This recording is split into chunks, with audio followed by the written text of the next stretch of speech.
भोलेनाथ की कृपा आप सभी पे बनी रहे। तो चलिए आज सावन से संबंधित हम आप लोग को एक बहुत ही सुंदर कहानी सुनाते हैं। प्राचीन काल में एक बुढ़िया और उसका बेटा रहता था। पति के उनके स्वर्गवास हो गया था। उन्होंने बहुत ही परिश्रम से वो महिला अपने बेटे को पाल पोस के बड़ा करती है और जब वो युवा अवस्था में प्रवेश करता है तो सोचती है कि चलो अपने लिए एक सुंदर धार्मिक और सुशील बहू लाते हैं। वो अपने बेटे का विवाह बहुत ही सुंदर लड़की से करती है जो कि बहुत ही धार्मिक होती है। पूजा पाठ में उसकी रुचि बहुत होती है। वो जब शादी करके आती है तो अपने घर में ब्रह्म मुहूर्त में उठती है और घर के सारे कामों को निपटा के शिव बाबा की पूजा करती है। वो बहुत बड़ी शिव भक्त होती है। इसी तरह टाइम बीतता जाता है और जब सावन आता है तो सावन में भी वो अपना पूजा करती है और अपने सास से बोलती है कि हे माँ, हम मंदिर जाएंगे, भोलेनाथ को जल अभिषेक करने जाएंगे। सास बोलती है कि नहीं, तुमको मंदिर नहीं जाना है। अगर तुम मंदिर गई तो घर का काम कैसे होगा? जितने टाइम में तुम मंदिर जाओगी, जितना टाइम बर्बाद करोगी, उतने टाइम में घर का सारा काम हो जाएगा। वो बहुत उदास होती है और सोच नहीं पाती कि हम कैसे भोले भंडारी की पूजा करें और बहुत मन दुखी होके वो बाल्टी उठाती है, रस्सी उठाती है और कुएं की तरफ चली जाती है पानी भरने। जब वो कुएं में पानी भर के अपनी बाल्टी निकाल लेती है और बैठे बैठे सोचती है कि हे भोलेनाथ, कैसे हम आपका अभिषेक करें? मेरी सास का आज्ञा नहीं है मंदिर जाने की, मैं कैसे आऊँ आपके मंदिर?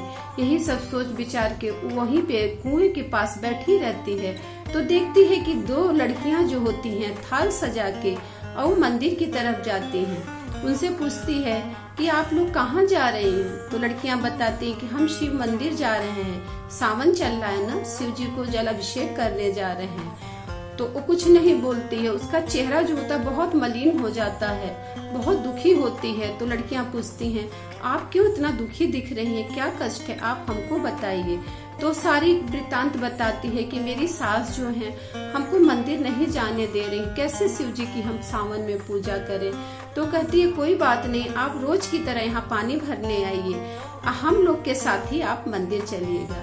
तब वो कहती है ऐसे कैसे होगा, बिना पूजा सामग्री लिए हम मंदिर कैसे जाएंगे? अगर हम पूजा की सामग्री घर से लेंगे तो मेरी सास को पता चल जाएगा, वो हमें बहुत डांटेंगी।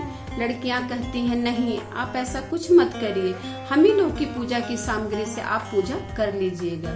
फिर वो जो बहू होती है वो वैसे ही करती है, रोज पानी के बहाने जाती है और शिव जी की पूजा करके वो घर को लौटती है। जब आखिरी सावन का आखिरी दिन होता है और वो पूजा करने जाती है तो सोचती है, मंदिर जब पहुंचती है तो सोचती है कि हे शिव जी, हमने आज तक दूसरे की ही सामग्री से आपकी पूजा की है, मैंने अपना तो कुछ भी आपको भेंट इस सावन नहीं किया है, क्या दूं मैं, मेरे पास क्या है?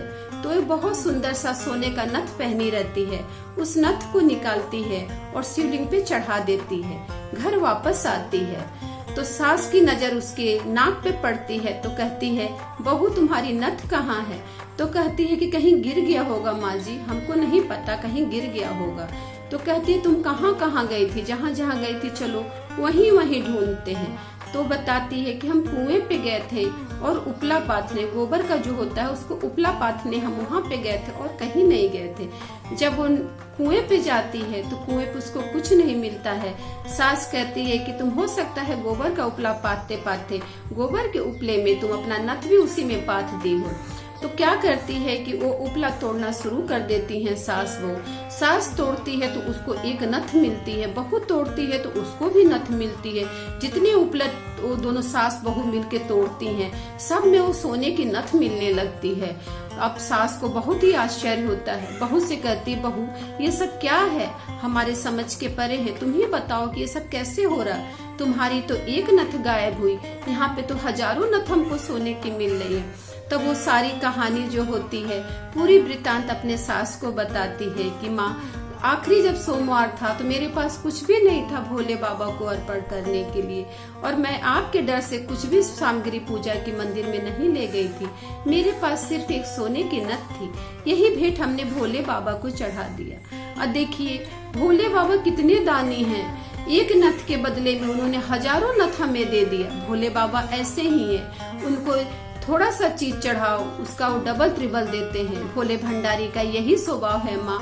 तो सास कहती है ठीक है बेटा, अब अगले साल सोमवार में हमारा पूरा परिवार चलेगा शिव मंदिर और बहुत विधि विधान के साथ हम लोग शिव जी का पूजा अर्चना करेंगे, क्योंकि शिव की महिमा हम जान गए हैं, भोले भंडारी की शक्ति को मान गए हैं कि वो कैसे भंडारी हैं, कैसे अपने भक्तों की लाज रखते हैं।